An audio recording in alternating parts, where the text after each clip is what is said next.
Hello, my name is Jagger Kochi, and welcome to the last module we will be doing for this class. And obviously, this is the Kinetic Sand lab. So, like always, in the first part of the video, I'll show how it's done, and then in the second part, I'll tell how the reaction occurs. So, first, I already have my blue sand in this bowl right here, and then we need some cornstarch. Go ahead and throw that in there real quick. And forgive me, but I have to mix it up real quick. I apologize.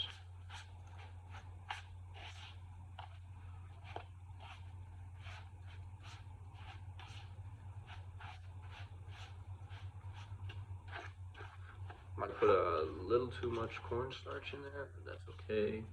That's what science is for, to make errors and to see how you can correct your errors.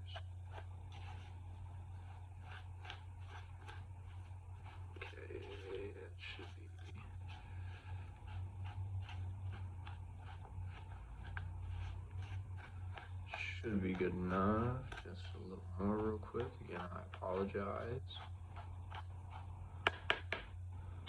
Okay. Sorry, I only have such a occupied space. I don't want to make a huge mess.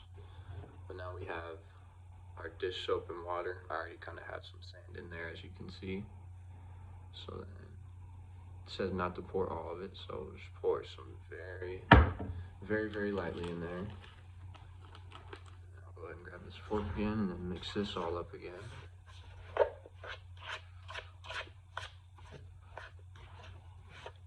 And then I did some research that it says it's best to wait like a half hour to 60 minutes to completely let it dry before you like play with it and all that, but I'm not gonna do that.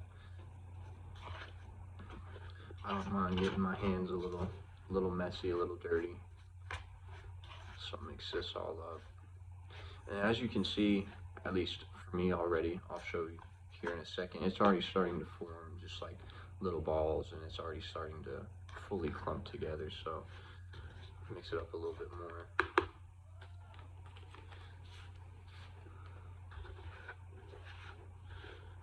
And then, as you can see,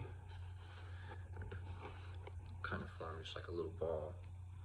Try to at least. Now again, as I said, the video said it's best for you to wait a half hour to 60 minutes, but you can see that it's starting to stick together, and see, you can see it slowly dissolve. You can still see it sticking together.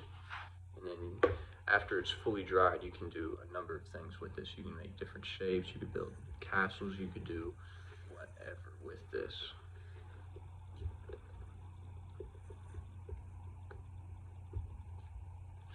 But that is how the kinetic sand is made. So in the next part of the video, I will explain how this process occurs. So thank you. In this part of the video, I'll explain how and why this reaction occurs. And one of the big things for it is in this sand, in beach sand, in volleyball sand, in any sand in general you find around the world, it has something called silica, or a crystalline silica, and all of this is found in the Earth's crust. Sand has this stone, concrete, mortar, etc. You can use this stuff to make glass, pottery, bricks, stone. You can do a lot with this, but essentially why this whole process works is just because of the water binding with the silica. So obviously we're making a polymer or a polymeric sand. And when you add this with water, it forms a bonding agent, and the silica is an additive, and it will help essentially just lock the sand together, which obviously right now, I mean, mine's not in the best shape. This is probably the best example I have right now because it's not fully dry, but as you can see, it's slowly dissolving. But I mean, normal sand doesn't ball up like that, but because of the silica and the water, it's helping it stay locked together, essentially. But that is how and why this reaction occurs, and this is probably one of my favorite labs to do. I mean, who doesn't like to play with sand? But thank you for watching.